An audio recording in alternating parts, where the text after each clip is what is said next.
Hello, ticking along here. This is actually a second part of a two-part journal entry. I wanted to split it up so that it wouldn't be such a long video. I don't want to make an hour-long video. That's what podcasts are for. Woo! Woo! But, um, anyways, back into it. The first one was more about my early, my middle school and most of my high school of how I was dealing with this anguish, or how I dealt with this anguish feeling, suicidal ideation, and self harm.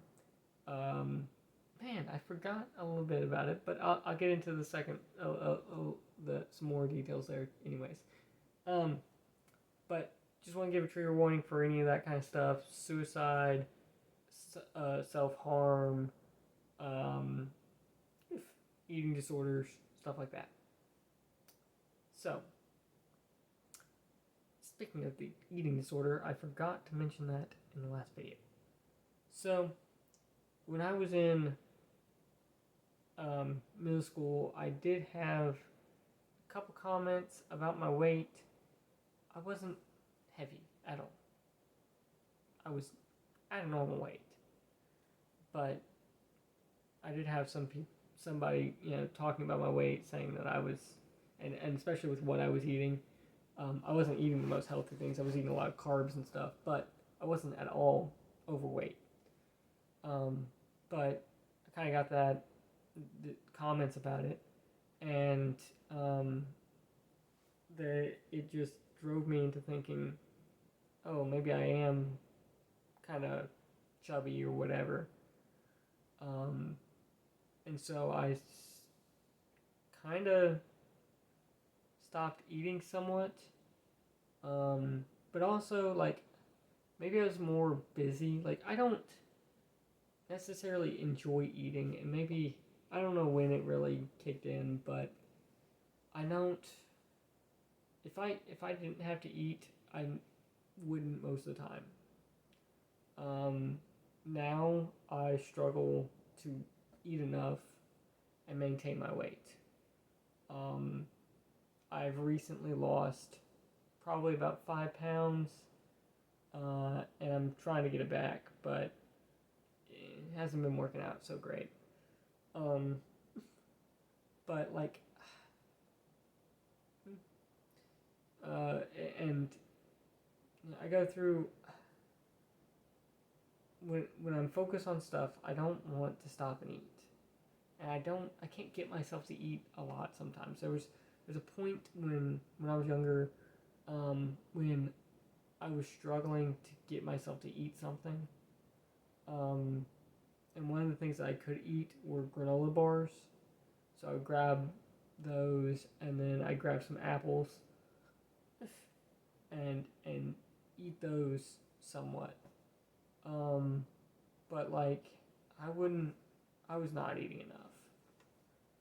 Um, and then it wasn't it really wasn't about my weight. Um, it really wasn't about um, no, it wasn't about how I looked, but I just didn't like eating. And so I ended up losing quite a bit of weight. Um, my appetite fell. Even although nowadays people say, "Oh, you have you eat a ton or whatever," and I'm like, "Yeah, I'll eat a lot now, but like I'm not gonna eat later. Like I'm not, and this isn't. I'm not in a healthy space for food. Um, should be not. And so a lot of people don't pick up on, especially guys that don't eat, that don't, that are not eating enough. Um, and then so you get into this place and no one questions it. Uh, but I'm working on it.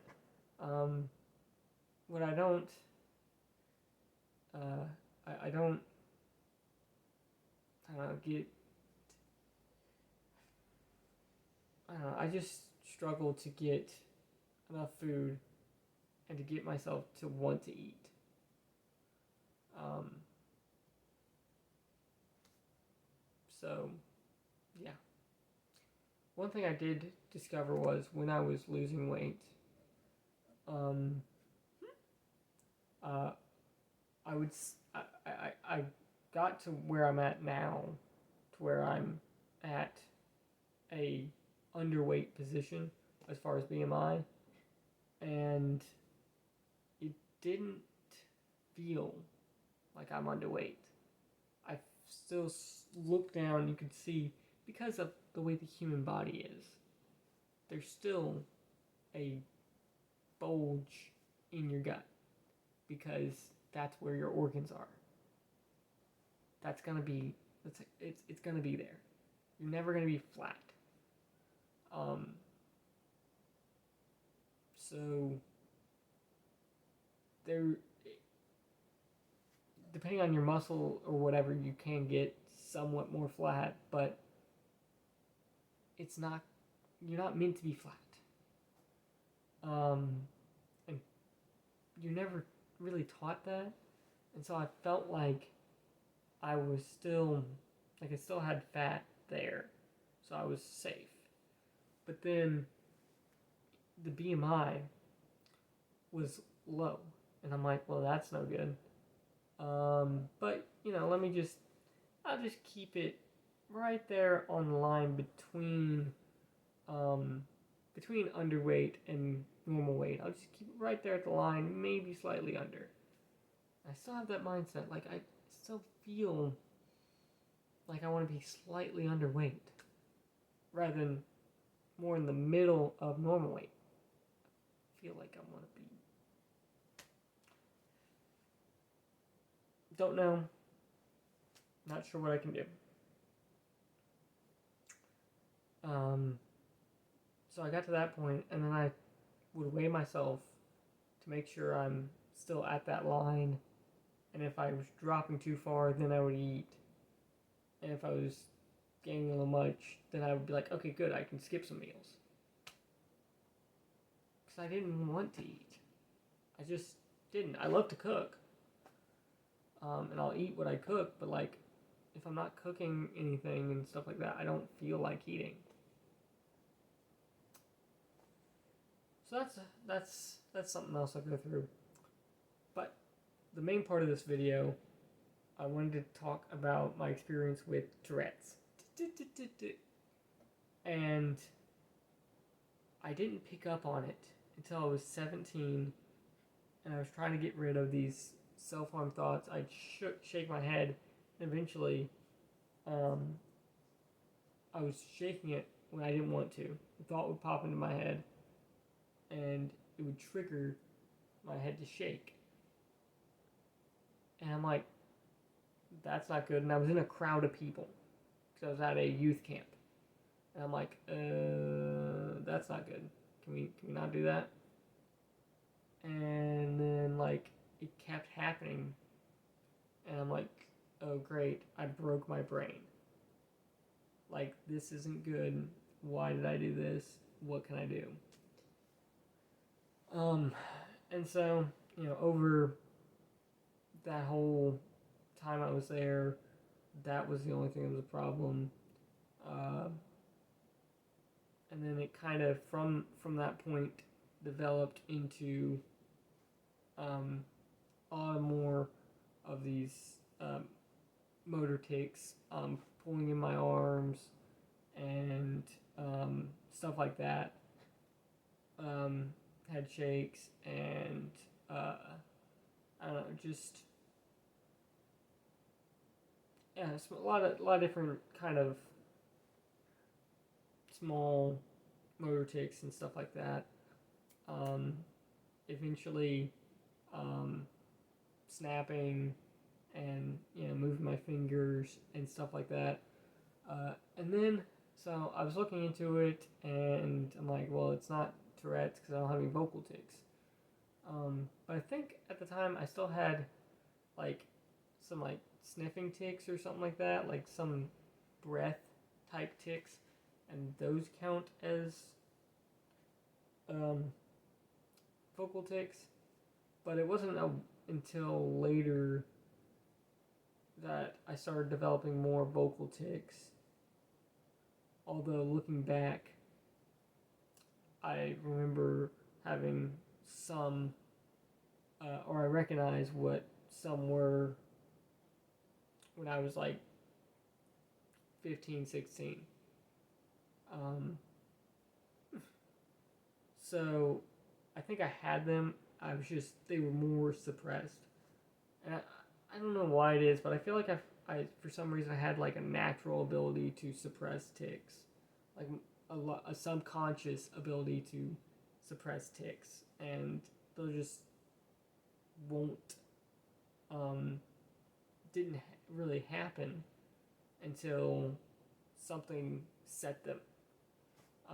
So that was that was weird, and I would like to see more research into that, into um, subconscious suppression, and like that kind of theory, because it could be that more people have Tourette's. It just hasn't had an onset.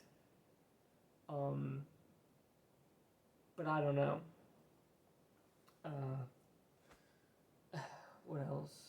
Um, so yeah, so then when that started, I was like 17. Um, and then shortly after that, I got engaged, um, and uh, got married. And then had my own place off of my own, uh, and I had my own apartment, so I didn't have a reason so much to suppress constantly. Um, Whereas when I was at my mom's, it just wasn't as, didn't feel as open. Um, and so like I would have to hold everything in.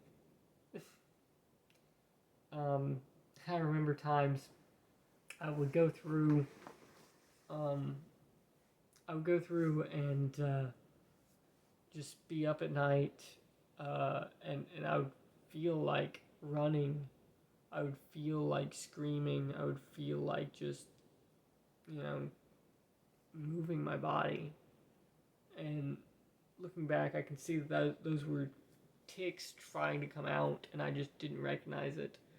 So I just held it in somewhat. I mean, I would scream into a pillow or whatever, but like majority wise, I would hold it in because it didn't. I had no knowledge to it being something that wasn't. I don't know that. I didn't have a knowledge that it was a thing to let it out. Um, so yeah, that was definitely uncomfortable. Um, but once I moved out, I had more times when I would not be surrounded by people and more alone. Uh, Besides my wife, I wasn't really alone, but like I didn't have people that I felt like would judge me or would try to correct me. Um, and so it kind of developed more from there, but I think it really started developing when I was probably 18 is when it really started kicking off. Um, and so, um, like, they got pretty bad. Um, and I would just be shaking like this and just pretty bad. I noticed they would happen more when I was in the car, and so driving was a little more difficult. But was able to redirect them into things that would be safe. Um, and then I ended up writing all this stuff down about it and how I felt, and letting it out. Definitely ease some of the anguish and all that, but also it creates, it is now developed into a problem in a way. It's its own problem having these movements, but I'd rather have the movements and the noises than um, have the anguish of suppressing. Um, I still haven't told my parents about it, although I send TikToks to my dad from my Ticking Along TikTok account, and I know that you can see like the person who sent it to you when you click on the link. I don't know if he's figured that out or not, so don't know. Oh, he hasn't brought it up, so yep. But he's 50, so hopefully he just won't figure it out. Um, but yeah, I've talked to my brother about it, and he just kind of dismissed it as, oh yeah, that's just your body trying to release stress or whatever. I'm like, it's not. These aren't stress related. These aren't. These are not stress related tics. This is not that. They don't really happen more when I'm stressed. So this isn't that. And then I talked to my sister about it, and eventually, like she has stress tics. She's got these anxiety tics and stuff like that. But I don't know why. Uh, so she gets that part, but like she's more accepting about like, hey, I've got Tourette's than my brother was. He just, although at the time I didn't really have vocal tics, so, or at the time I didn't realize I had vocal tics. So there was that. If I gave him that information, he might believe me a bit more. Um,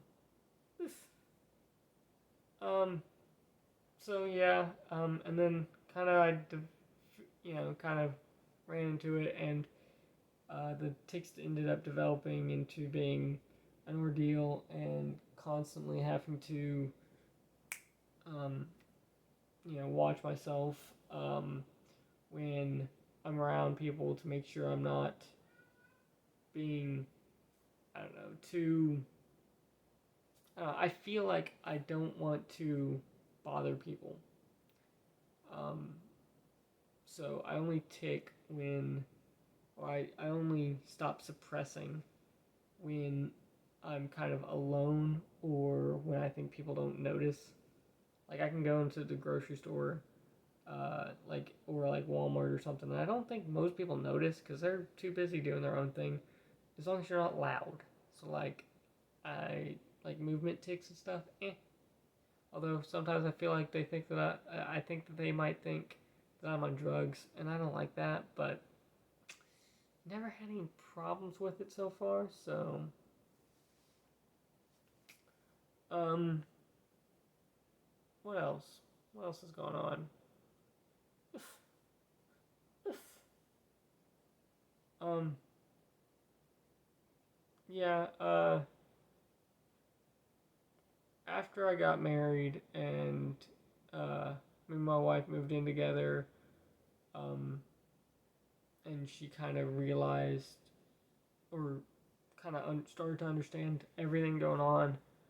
Um, she she's been quite helpful. Um, Although I still suppress around her quite a bit because I don't want to be annoying, and I hate that.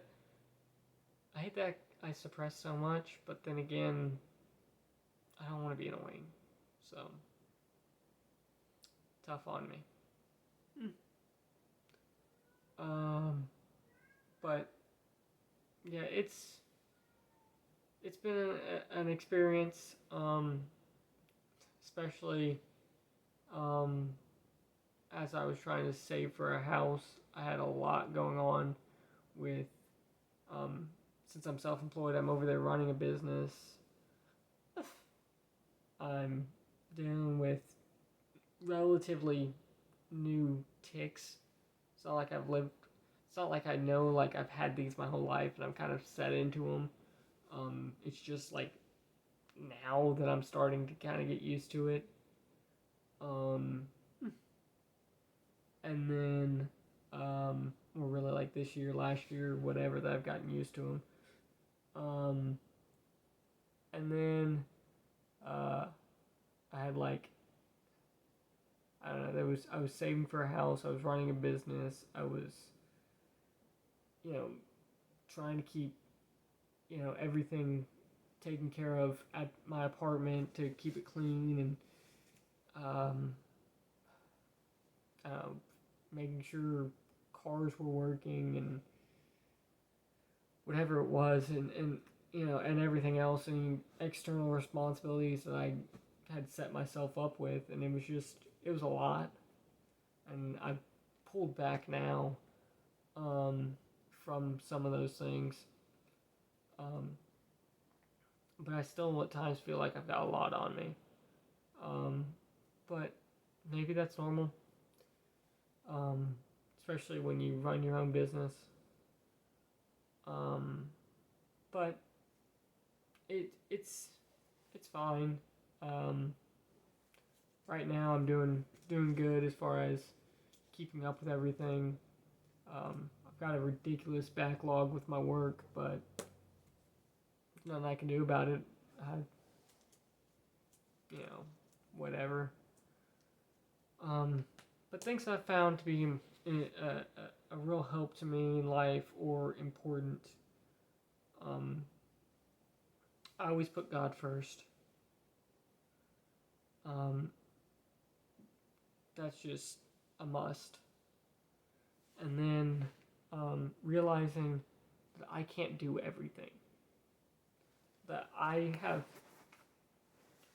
just as much of a right to um, take a break as I would give somebody a break.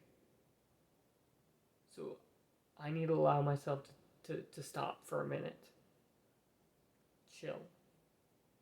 Especially when you have these tics and stuff and this disability, you cannot keep going 24/7, or you cannot keep going as much as a normal person. You just can't. Um, Without this disability, I might, tell myself, hey, work all day, except for, one day, and just do it, and keep going. But I can't with this. It it's it's a hindrance, and it shouldn't, and no one should really be constantly working, anyways. Whether that be, I'm not saying just work with like a job, but like constantly working, like as soon as you get home, continuously cleaning the house or working on repairs or working on projects or whatever, you gotta take a break. You have to. Um, the other thing is you gotta remember everybody's dealing with something. You have to remember that you're not the only one dealing with problems. And that just because someone's dealing with problems that are worse than yours doesn't mean that your problems are any less important. Your problems are valid. Your concerns are valid. Unless they're not. But if you have a problem It's not invalid because someone has a worse problem. And that's important to remember. Which, but, we're all constantly told, oh, well, it could be worse. Well, it doesn't matter if it could be worse. This is still bad. But you also have to remember that just because things are bad does not give you an excuse to give up. Work through them. Things are bad, yeah. Things are bad for everybody. It's a fallen world. The world's screwed up. But we still have to live. We still have to continue. And so, you just have to keep, going through it.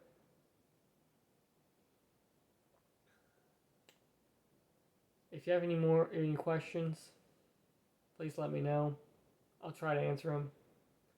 I would love to give more details. I'm just not sure where I'm missing or what I can give more details about. Thank you for watching. Bye.